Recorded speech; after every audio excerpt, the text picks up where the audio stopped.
أعوذ بالله من الشيطان الرجيم. بسم الله الرحمن الرحيم. وبشر الذين آمنوا وعملوا الصالحات أن لهم جنات تجري من تحتها الأنهار كلما رزقوا منها من ثمرة رزقا قالوا هذا الذي رزقنا من قبل وأتوا به متشابها وَلَهُمْ فِيهَا أَزْوَاجٌ مُطَهَّرَةٌ وَهُمْ فِيهَا خَالِدُونَ. وصلی اللہ علی النبی الکریم. سورہ البقرہ آیت نمبر 25 سے آج کا ہمارا ترجمہ کا سبق یہاں سے شروع ہوگا کہ مومنوں کو بشارت دی جا رہی ہے. جس طرح کہ آپ کل کے سبق میں خلاصتاً یہ مضمون سن رہے ہیں کہ ابتدائی صورت میں دعویٰ ہے ہدی للمتقین کے عنوان سے. ہدی للمتقین کے لفظ سے دعویٰ صورت ہمیں سمجھ آیا کہ ہدی الایمان والصلاح والزجر عن الکفر والفساد، یعنی ایمان یعنی عقیدہ اور اصلاح والے امور، یہ جو ہے اس صورت کا مرکزی مضمون اور مرکزی دعویٰ ہے. جبکہ زجر کرنا کفر سے اور فساد سے، یہ بھی اس صورت کا مرکزی مضمون کا حصہ ہے. اور یہ حصہ پہلا ایمان کی دعوت اور ایمان بنانے اور نظریہ کو خوبصورت بنانے، افکار کی ترقی، یہ ابتدائی حصہ کا اہم عنوان ہوگا. یہ آیت نمبر 177 تک جائے گا. تو ابتدا میں 3 جماعتوں کا انتہائی عجیب طریقے سے ذکر کیا اور اس کے اندر عجائبات فن بیان فرمائے، اور پھر یا ایھا الناس اعبدوا سے تعمیر عقائد و اخلاق شروع ہوئے کہ عبادت اللہ کی کرنی ہے، یعنی مذہبی رسومات ہوں وہ اللہ کے لیے کرنی ہے، اور قوانین ماننا ہو، امر مان کر چلنا ہو، وہ بھی اللہ کا. اس جامع چیز کو کہتے ہیں عبادت. تو اگر عبادت نہ مانی تو پھر اس کا حال سن لیا، تخویف، اور ان کا عذر بھی ختم کر دیا کہ آخر تم اس کتاب کی اس ہدایت کا درس کا انکار کیوں کرتے ہو. اور اب بشارت شروع ہو رہی ہے. وَبَشِّرِ الَّذِينَ آمَنُوا، اور خوشخبری سنائیے میرے پیغمبر ان لوگوں کو جو ایمان لے کر آئے. یہاں خطاب براہ راست آپ صلی اللہ علیہ وسلم کو شروع ہو گیا.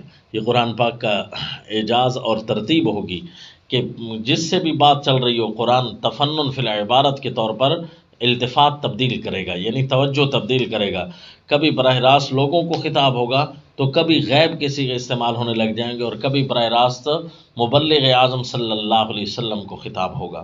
وَبَشِّرِ الَّذِينَ آمَنُوا، خوشخبری سنائیے ان لوگوں کو جو ایمان لائے، یعنی مان گئے ہمارے اس دعویٰ کو، قرآن کی ہدایت کو مان گئے، جو کہ اس صورت کا اہم عنوان ہے. آمنو اور کفرو صورت کے مضمون کے مطابق چلے گا. تو صورت کا مضمون چل رہا ہے ہدایت، رہنمائی، کہ اللہ نے کائنات انسانیت کو ایک مرتب نظام پیش کرنا ہے، بتانا ہے کہ تم نے کیسے زمین پر وقت گزارنا ہے. تو اس میں سب سے پہلے امر اطاعت اور عبادت کا آیا. اس چیز کو ماننے والوں کو خوشخبری سنائیے. اور وَعَمِلُوا الصَّالِحَاتِ، دیکھا کہا تھا نا کہ اس صورت کے اندر ایمان اور اصلاح کی رہنمائی ہوگی.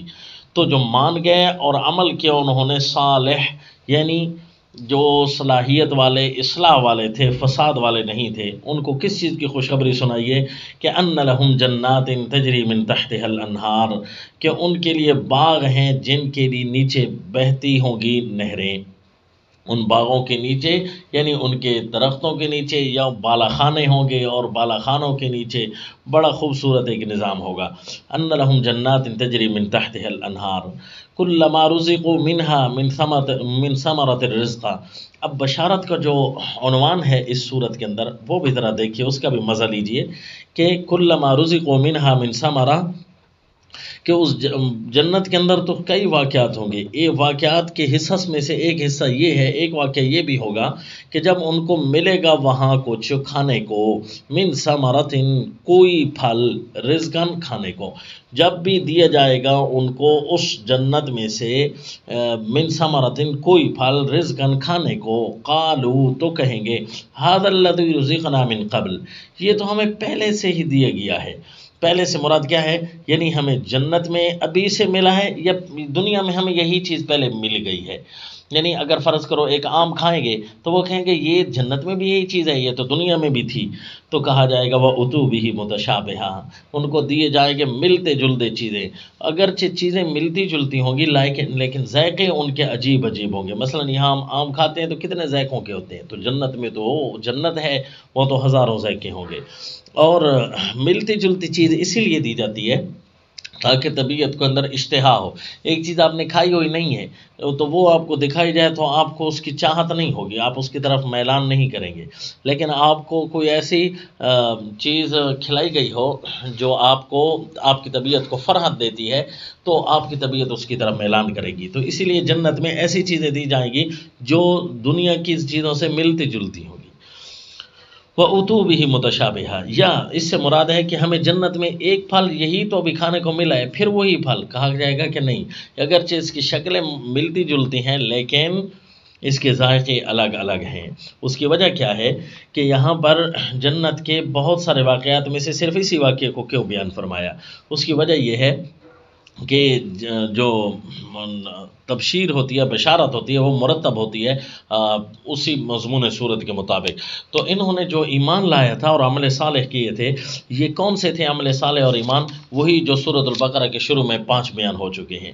انہوں نے ایمان بالغیب لایا تھا نا، تو اسی لیے ان کو ذائقے بھی وہی دیے جا رہے ہیں، چیزیں بھی اسی طرح دی جا رہی ہیں کہ ان کو پتہ نہیں ہوگا کہ ہم کیا چیز کھانے لگے ہیں، لیکن اس کے مزے ان کو بعد میں محسوس ہوں گے، کیونکہ ایمان بالغیب تھا۔ اسی طرح مزہ بھی ایک غیب چیز کا آ رہا۔ اور اسی طرح وَيُقِيمُونَ الصَّلَاةَ، نماز یہ قائم کرتے ہیں۔ نماز قائم کی انہوں نے اس لیے کہ ہماری جو ہے اصلاح ہو جائے اور ہمارا یومیہ کا جو نظام ہے، روزانہ کا نظام، یہ ہمارا خوبصورت زندگی کی طرف ہو جائے۔ تو جب کوئی نماز پڑھتا ہے تو اس کی مہمانی اللہ کی طرف سے یوں ہو رہی ہے کہ اللہ تعالیٰ ان کو پھل دے رہے ہیں کھانے کے لیے۔ اور نماز کے اندر کتنی کچھ بشارتیں ہیں، نماز کے اندر کتنے کچھ فوائد ہیں، وہ فوائد اتنے چھپے ہوئے ہوتے ہیں روزمرہ کے لحاظ سے، جس طرح کہ اللہ ان کو کھانے کو رزق دے گا اور وہ بڑے چھپی ہوئی چیزیں ہوں گی، چھپے ہوئے اس کے فوائد ہوں گے۔ اور اسی طرح مما رزقناہم ينفقون تھا، یہ خرچ کرتے تھے، لیکن ان کو خرچ کرنے کے بعد ان کو پتہ نہیں تھا کہ کتنے کچھ غریبوں کا فائدہ ہوا، کتنا بھلا ہوا، کتنا ان کا نظام چلا۔ تو اسی طرح جب ان کو بشارت چیز کی دی جا رہی ہے اور انعام دیا جا رہا ہے، یہ ان کو پتہ نہیں ہوگا کہ اس کے اندر کتنے فوائد مضمر ہیں۔ اسی طرح یہ ہر منزل من اللہ پر ایمان لاتے ہیں، چاہے ان کو پتہ ہو چاہے نہ ہو۔ جس طرح کہ پہلی وحیوں پر ایمان لائے، ان وحیوں کی تفصیل کا کوئی علم نہیں ہے، اس کے باوجود یہ ایمان لے آئے ہیں، اور اس وحی پر بھی ایمان بالغیب لے کر آئے ہیں، اس کے پڑھنے سے پہلے یہ ایمان لے آتے ہیں۔ تو اسی طرح ان کو جو چیز کھانے کو ملی ہے وہ بھی اسی طرح ملی ہے کہ ان کو ان کے فوائد اور ثمرات اور ذائقوں کا پتہ نہیں ہوگا، اس کے باوجود ملا۔ دیکھا قرآن اپنا مضمون بڑے خوبصورت اسلوب کے ساتھ بیان کرتا ہے کہ ان کو ایسی چیز کی خوشخبری دی گئی کہ جو ان کے اعمال اور ایمان کے عین مطابق ہے۔ اور آگے خوشخبری کا دوسرا حصہ وَلَهُمْ فِيهَا أَزْوَاجٌ مُطَهَّرَةٌ، اور تیسرا حصہ وَهُمْ فِيهَا خَالِدُونَ، کہ وہ اس میں ہمیشہ رہیں گے۔ وَلَهُمْ فِيهَا أَزْوَاجٌ، ان کے لیے زوجات ہوں گی، بیویاں ہوں گی، عورتیں ہوں گی، مطہرۃ پاکیزہ، کیونکہ یہ لوگ ہر قسم کے نقائص سے پاک تھے تو اس لیے ان کو انعام کے طور پر ان کے ازواج پیش کی جائیں گی۔ وَهُمْ فِيهَا خَالِدُونَ، اور وہ اس کے اندر ان مزوں کے اندر ہمیشہ ہمیشہ رہیں گے، کیونکہ انہوں نے ایک لازوال ایمان کو قبول کیا تو ان کو جو انعام مل رہے ہیں وہ بھی لازوال ہوں گے، چونکہ انہوں نے اپنی روحانیت کو پرسکون کیا ہے، ان کی اللہ دنیا اور جسمانی سکون اللہ ان کو عطا کرے گا۔ تو یہ جو بشارت چل رہی ہوگی، پورے قرآن کو ہم پڑھیں گے انشاءاللہ، تو ہر بشارت جو ہے وہی ذائقہ دے گی جو مضمون سورت چل رہا ہوگا۔ اس کے اور بھی بہت سارے نکات آ سکتے ہیں، اللہ کریم پڑھنے والوں کو توفیق دے کہ اور بھی زیادہ نکات، چونکہ ہم ترجمہ پڑھ رہے ہیں تو اس ترجمہ میں جتنے بھی سامنے اور آسان قسم کے نکات آئیں گے وہ عرض کرتے جائیں گے۔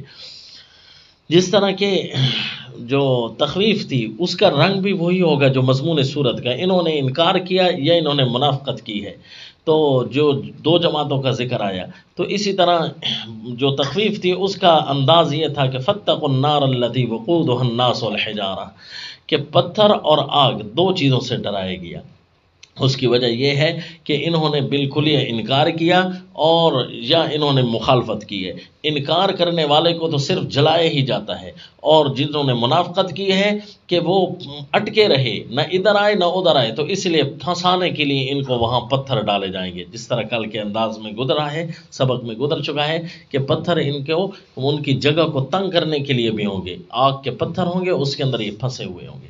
تو تبشیر ہو یا تخویف ہو، یعنی بشارت ہو یا ڈر سنایا جا رہا ہو، وہ مضمون صورت کے رنگ کے مطابق ہوگا۔ یہ کتاب اللہ ایک ایسی چیز ہے کہ اس کا صرف ترجمہ ہی گزار دینا یہ ناکافی ہے، بلکہ اس کے اندر تدبر اور غور کرنا ہے، مزاج قرآن کے اندر داخل ہونا ہے کہ اللہ کریم نے یہ انداز یہاں کیوں اپنایا ہے۔ جب اس انداز کے اندر تدبر کریں گے تو ہم اللہ تعالیٰ کے اس چاہت کی طرف پہنچ جائیں گے جو اللہ کریم ہمیں اس قرآن میں سمجھانا چاہتے ہیں۔ اچھا جی، جب یہ ہمیں اللہ کریم رہنمائی کر رہے تھے یا ایھا الناس اعبدوا ربکم، اور اس پر بشارت اور تخویف اور ڈر سنایا، تو جو رہنمائی ہوتی ہے وہ تو اس طریقے سے کی جاتی ہے جس طریقے سے کہ کوئی خیر خواہ ہوتا ہے۔ تو یہ صورت کے شروع میں سوال پیدا ہوا کہ اللہ نے جب 3 جماعتوں کا تعارف کرایا تو منافقین اور کفار کو کافی ڈانٹ پلائی، تو یہ تو رہنمائی ہوتی ہے کافی نرم دلی سے اور کافی خیرخواہی کے طور پر، اور اس کے اندر ڈانٹ کیوں چل پڑی؟ تو اس کا اللہ کریم جواب دے رہے ہیں کہ مثالیں جو میں اللہ دیتا ہوں، ابھی جس طرح 2 مثالیں دی ہیں، یہ مثالیں کفار کو بڑی اپنی بےعزتی محسوس ہوئی، اپنے لیے یہ سمجھنے لگے کہ ہمارے لیے بڑی گھٹیا مثالیں دی گئی ہیں، ہماری بڑی توہین ہوئی ہے۔ حالانکہ لا علاج لوگوں کے آخری مرض کے طور پر ان کو علاج ڈانٹ ہی ہوتی ہے، رہنمائی تو ان کی جاتی ہے جو مانتے تو ہوں نا، جو منافقت نہ کرتے ہوں اور جو ماننے کے کچھ نہ کوئی درپے ہوں، ان کی رہنمائی کی جاتی ہے۔ البتہ جب ان کو ڈانٹ ان لوگوں کو پلائی جاتی ہے جو براہ راست مستقل طور پر انکار کر دیتے ہیں، جس طرح کے پیچھے گزرا کہ ان کفار کی جماعت کا ذکر تھا جن پر مہر جباریت لگ چکی ہے، یہ منافق وہ جو سب کچھ سمجھنے کے باوجود قرآن کا انکار کرتے ہیں اور دشمنی پالتے ہیں اندر ہی اندر سے۔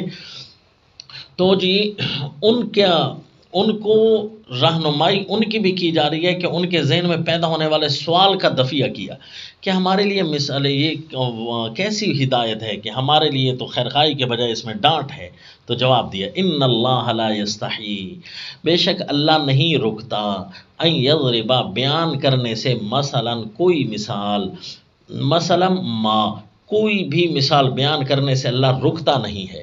یہاں لا یستحیی استحیاء شرم کو کہتے ہیں، تو اس کا لفظی معنی تو یہ ہے کہ اللہ شرماتا نہیں ہے، حالانکہ یہ چیزیں اللہ تعالیٰ کی ذات ان چیزوں سے پاک رہتی ہے، تو یہ ان چیزوں کی نسبت مخلوقات کی طرف ہوتی ہے۔ اور کل کے سبق گزشتہ اسباق میں بھی عرض کیا تھا جب اللہ یستہزئون کہ ان کو کہتے ہیں افعال جوارح، افعال جوارح کی نسبت جب اللہ کریم کی طرف ہو تو معنی انجام والا مراد ہوتا ہے۔ جس طرح کہا تھا نا کہ لا یستحیی اس کا ایک ہے ابتدائی معنی اور ایک ہے انتہائی معنی۔ ایک ہوتا ہے جب بندہ شرم کرتا ہے تو انتہا کیا ہوتی ہے کہ اس چیز سے رک جاتا ہے۔ مثلا کسی چیز کے کھانے سے شرم آ رہی ہے تو بندہ نہیں کھاتا، یعنی رک جاتا ہے۔ ابتدا میں جو کام ہوتا ہے وہ ہے شرم آنا، اور انتہا میں کیا ہوتا ہے؟ رک جانا۔ تو اللہ کریم کی طرف انتہائی معنی مراد ہوتا ہے، انجام والا معنی۔ اس لیے اس کا معنی ہم کیا کر رہے ہیں؟ بے شک اللہ رکتا نہیں ہے۔ تو جس طرح نسیان کی نسبت آ جائے، نسیان ہو جاتا ہے نا، تو کہ نسیان سے کیا ہوتا ہے؟ دوسرا کام اور انجام کیا نکلتا ہے کہ بندہ اس چیز کو چھوڑ دیتا ہے۔ جب اللہ تعالیٰ فرماتے ہیں نا کہ میں اللہ ان کو بھلا دوں گا، حالانکہ اللہ کو تو کوئی چیز نہیں بھولتی نا، نسوا اللہ فنسیہم، اللہ فرماتے ہیں کہ ان کو دن قیامت ہم بھی بھلا دیں گے۔ کیا مطلب؟ یعنی ہم ان کو چھوڑ دیں گے۔ افعال جوارح کی نسبت جب اللہ کی طرف ہو تو معنی انجام والا مراد ہے۔ یوں سمجھیں، آسانی سے دوبارہ سمجھاؤں کہ لا یستحی، اس کے معنی کے دو حصے بنائے، ایک حصے دو فکرے آئیں گے۔ نہیں شرماتا اللہ کے رک جائے، تو شرم سے بندہ رک جاتا ہے نا، تو رکنا اور شرم کرنا یہ دو لفظ تھے۔ تو پہلا لفظ تھا شرم، اور شرم کی وجہ جب آ جائے تو اس وجہ سے بندہ رک جاتا ہے، یہ رکنا یہ دوسرا اور انجام والا معنی ہے۔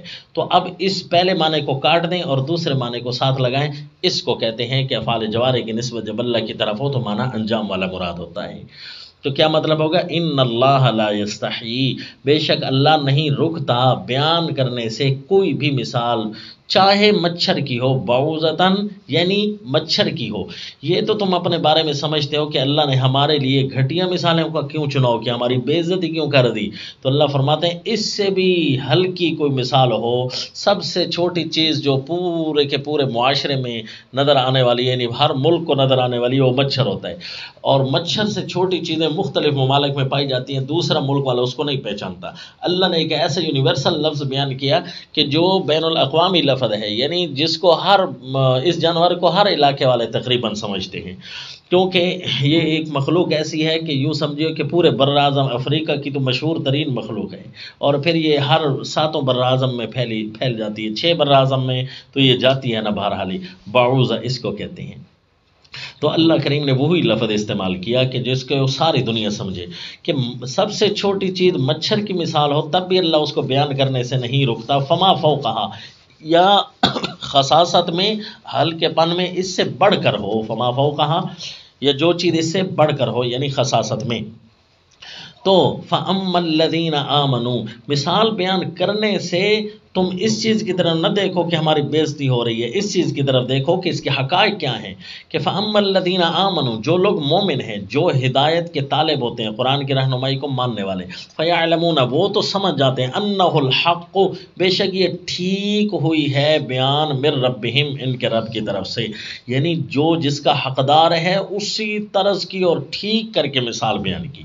تو جو حق ہوتا ہے، منافق جو ہے جو باقاعدہ دشمن بن جاتا ہے، تو اس کی اس سے علاوہ اور کون سی مثال اچھی ہو سکتی ہے جو اللہ کریم نے بیان کر دی؟ اور جو کافر باقاعدہ طور پر جس پر مہر جباریت لگ جاتی ہے، جو دشمن خدا بن جاتا ہے، تو اس کے حق میں کون سی اور مثال بہتر ہو سکتی ہے؟ انہ الحق من ربہم، یہ مومن سمجھتے ہیں کہ یہ حق بیان ہوا ہے ان کے رب کی طرف سے، کہ جو جس کا اہل تھا اس کو پورا اس کے چہرہ دکھا دیا۔ وَأَمَّا الَّذِينَ كَفَرُوا، اور جو شروع سے کافر ہیں، فَيَقُولُونَ، تو وہ اس کے حقانیت کو نہیں سمجھیں گے، اس کے مضامین کی گہرائیوں کو میں نہیں داخل ہوں گے، بلکہ وہ صرف یہی کہتے پھریں گے، ماذا اراد اللہ بہذا مثلا، کیا مطلب تھا اللہ کا اس مثال سے، کیا مطلب تھا اللہ کا اس مثال سے، ماذا اراد اللہ بہذا مثلا، کیا مطلب تھا اللہ کا اس مثال سے۔ تو اب اللہ کریم جواب دیتے ہیں، یضل بہ کثیرا، ان مثالوں کے ذریعے اللہ بہت ساروں کو گمراہ کرتا ہے۔ کیا مطلب؟ یعنی گمراہ تو وہ خود ہوتے ہیں۔ ڈاکٹر لا علاج کسی کو کر دیتا ہے تو اس کا کیا مطلب ہوتا ہے کہ ڈاکٹر لا علاج ہونا بتا دیتا ہے، لا علاج تو اس کو اپنی مرض کر دیا نا، اللہ گمراہ کرتا نہیں ہے، گمراہ تو اس کو اپنی گمراہی کر دی ہے نا، اللہ ان کا گمراہ ہونا بتا رہا ہوتا ہے، کہ اس قرآن کے ذریعے اللہ لوگوں کی گمراہیوں کو کے اندر ان کی گمراہیوں کے پردے کھول دیتا ہے اور لوگوں کے سامنے واضح ہو جاتے ہیں۔ گمراہ تو پہلے ہی تھے نا، اب دیکھا واضح ہو گئے۔ وَيَهْدِي بِهِ كَثِيرًا، اور انہی مثالوں کے ذریعے، انہی باتوں کے ذریعے اللہ بہت ساروں کی رہنمائی بھی کر دیتا ہے۔ کہ مومنوں کو پتہ چل جاتا ہے کہ اچھا منافق کتنے پانی میں ہوتے ہیں اور کیسے لوگ ہوتے ہیں، اور کافر کیسے لوگ ہوتے ہیں۔ مومنوں کی رہنمائی ہو جاتی ہے اور کافر آشکارا ہو جاتے ہیں، منافق آشکارا ہو جاتے ہیں۔ اچھا یہ بھی آگے بتا دیا کہ گمراہ ہوتے کون ہیں، ما یضل بہ الا الفاسقین، اس سے بھٹکتے صرف بدکار ہی ہیں، فاسقین بدکار ہی بھٹکیں گے۔ یعنی دیکھ لیا، ان کو اپنی بیماری خود تھی گمراہی والی۔ یہ کون ہے جی؟ اب دوبارہ آیت سنیں اور اس آیت کو ان منافقوں کے پچھلے سبق پر آپ نے فٹ کرنا ہے۔ الذین ینقضون عہد اللہ من بعد میثاقہ، چونکہ میں نے عرض کیا تھا نا کہ ظاہر تو یہی لگتا ہے کہ جو پیچھے دو مثالیں بیان ہوئی ہیں، مثل کمثل الذی استوقد نارا اور او کصیب من السماء، پچھلے سبق میں اب یاد کر چکے ہیں کہ دونوں مثالیں جو ہیں منافقوں کی لگنا راجح ہے، اگرچہ بعد مفسرین نے فرمایا ہے کہ ایک مثال منافقوں کی اور ایک مثال کافروں کی ہے، لیکن یہ دو مثالیں جو ہیں منافقوں کی لگنا زیادہ ہی بہتر ہے۔ اس کی وجہ یہ ہے کہ یہ سوال منافقوں کو پیدا ہوا، کافر تو رہنمائی کو مانتے ہی نہیں ہے نا، منافق کہتے ہیں اگر یہ رہنمائی ہے تو پھر ہماری تو بےزتی ہو گئی ہے اس کے اندر۔ تو اللہ نے اس کا جواب اس آیت کے ذریعے دے کر فرمایا، دیکھو اب اگلی آیت میں فاسقین سے مراد منافقوں والی بات لی جائے گی۔ الذین ینقضون عہد اللہ من بعد میثاقہ، جو توڑتے ہیں اللہ کے معاہدے کو اس کے پختہ ہو جانے کے بعد۔ کیسے توڑتے ہیں؟ جس طرح کہ انہوں نے کہا تھا کہ آمنا باللہ وبالیوم الآخر، کہ ہم اللہ اور آخرت کو مانتے ہیں، اللہ کے ساتھ معاہدہ کیا، لیکن پھر خود جا کر توڑ دیا۔ وما ہم بمومنین، مومن تو نہیں ہے، کیونکہ بجائے اس ایمان کے تقاضے پورے کر کے اصلاح کرتے فساد کرتے ہیں، بجائے اصلاح کے فساد کرتے ہیں۔ تو الذین ینقضون عہد اللہ، تو ان منافقوں نے، ان فاسقوں نے گمراہی تو ہونا ہے نا ان آیتیں سن کر، کیوں کہ خود اللہ تعالیٰ کے ساتھ معاہدہ کر کے اس کو توڑا انہوں نے۔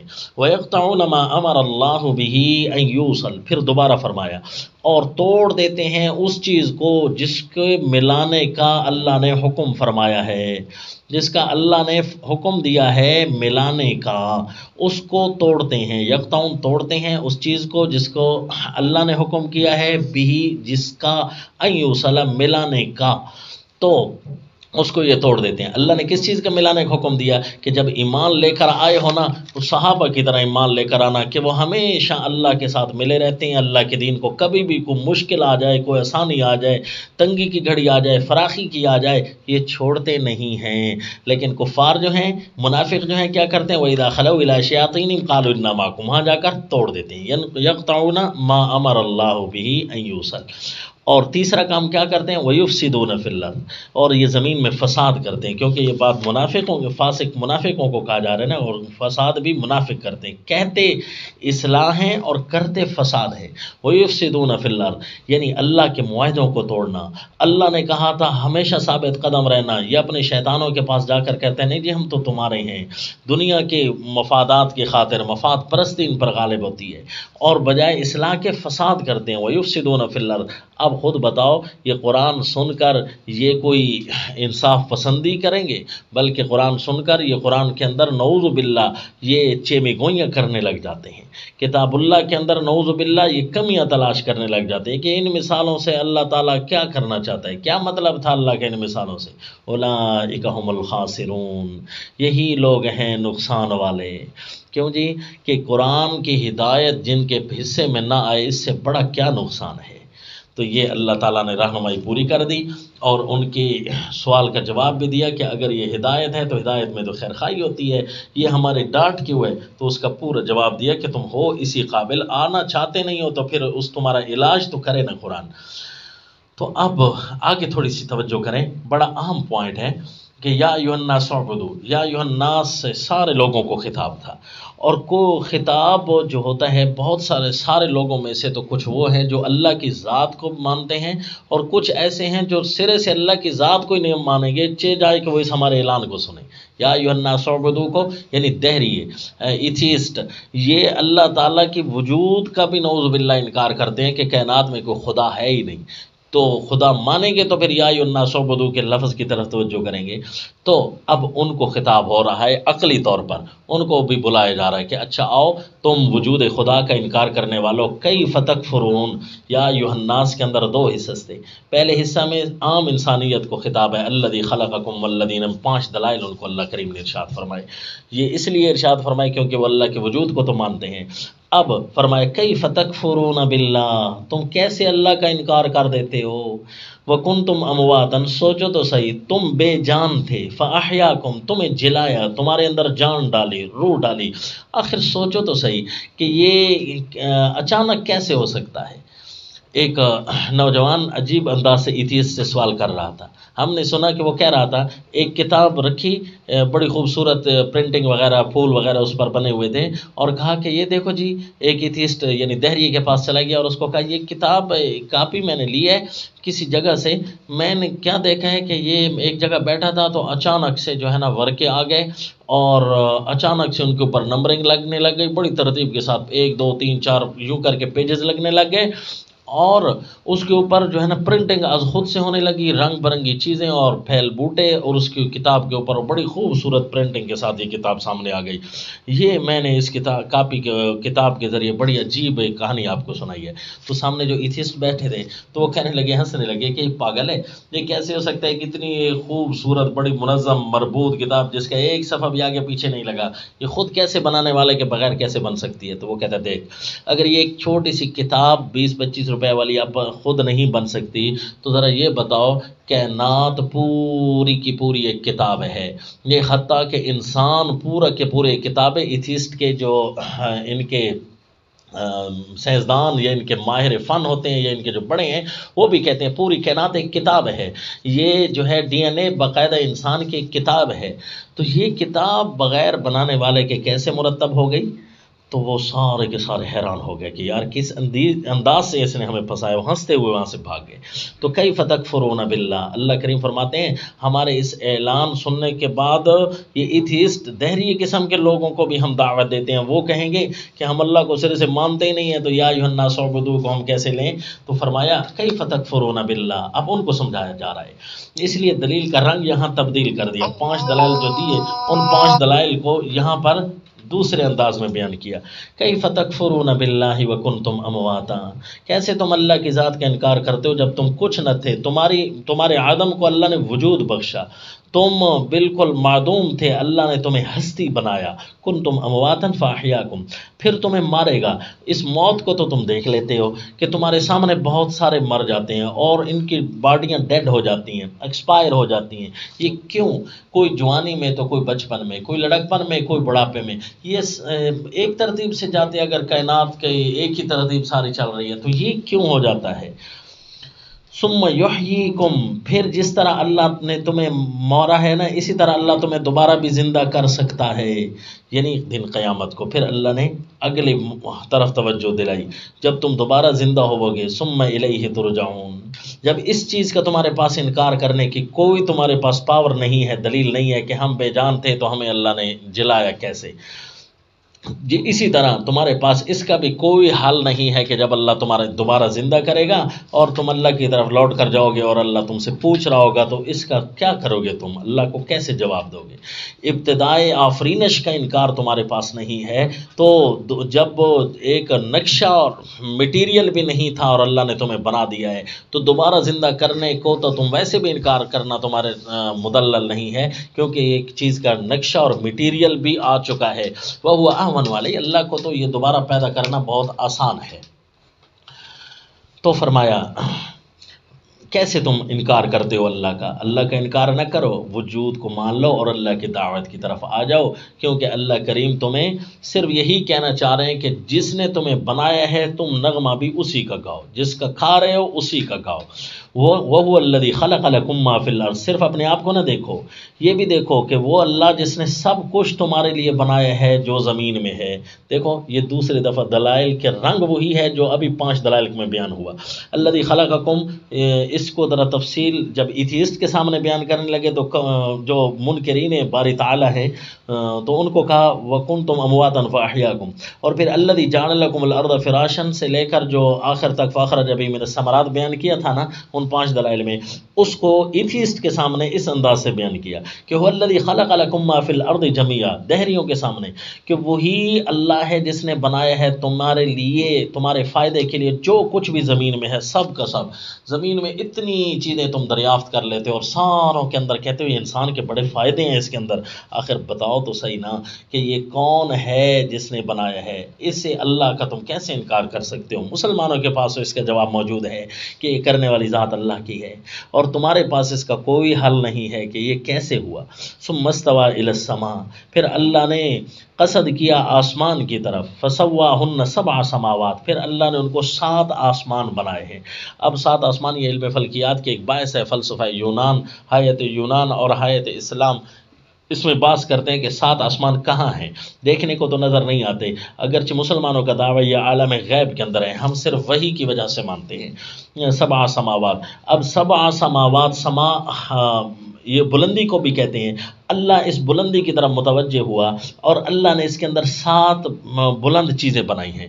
اگر مسلمان اس کا اقرار کرتے ہیں، وہ ایک الگ پوائنٹ ہے کہ علم حدیث اور علم قرآن دونوں کو ملا کر 7 اجسام سماویہ کے قائل ہیں، لیکن اگر ایتھیسٹ اس کو نہیں مانتا، وہ صرف اور صرف سامنے والی چیزوں کو مانتا ہے، تو تب بھی اس کو اس آیت کے اندر دعوت فکر ہے کہ تم 7 بلند چیزوں کو تو دیکھ لو۔ 7 بلند چیزیں کون سی ہیں؟ ان کو کیا چیزیں نظر آتی ہیں؟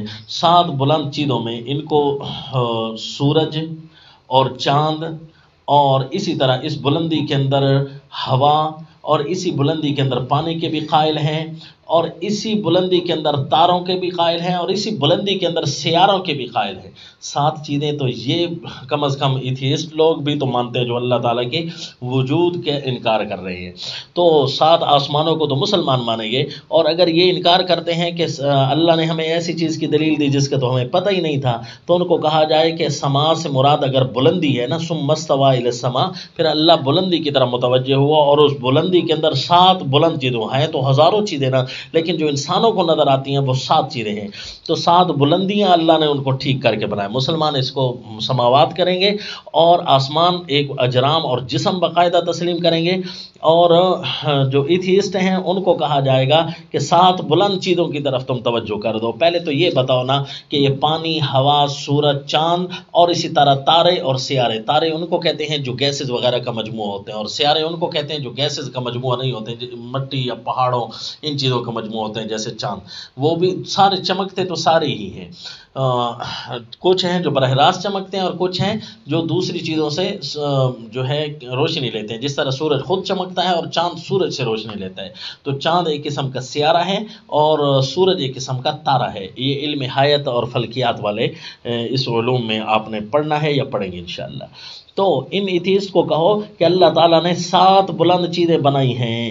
اب یہ اللہ نے 7 بلند چیزیں کیسے بنائی، کیوں بنائی، کس طرح بنائی، اس کے کتنے فوائد ہیں؟ تو فرمایا وَهُوَ بِكُلِّ شَيْءٍ عَلِيمٌ، ان 7 چیزیں اور ان 7 سے بھی کچھ زیادہ، اللہ ہر چیز کا علم رکھنے والی ذات ہے۔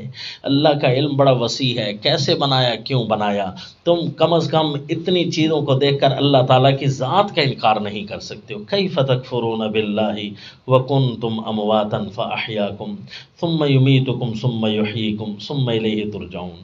تو اب یا ایھا الناس کے خطاب میں کوئی بھی نہ بچا، ہر کوئی جو اللہ کی ذات کو مانتا ہے وہ بھی، اور جو اللہ کی ذات کا انکار کرتا ہے وہ بھی، ساروں کو دلائل اس کے اندر پورے دے دیا اور عبادت کا درس ان کو دے دیا۔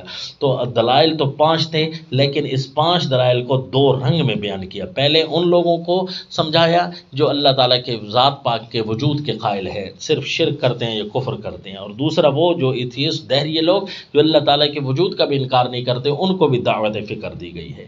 ہمارا آج کا سبق اتنا کافی ہے۔ وما علینا الا البلاغ۔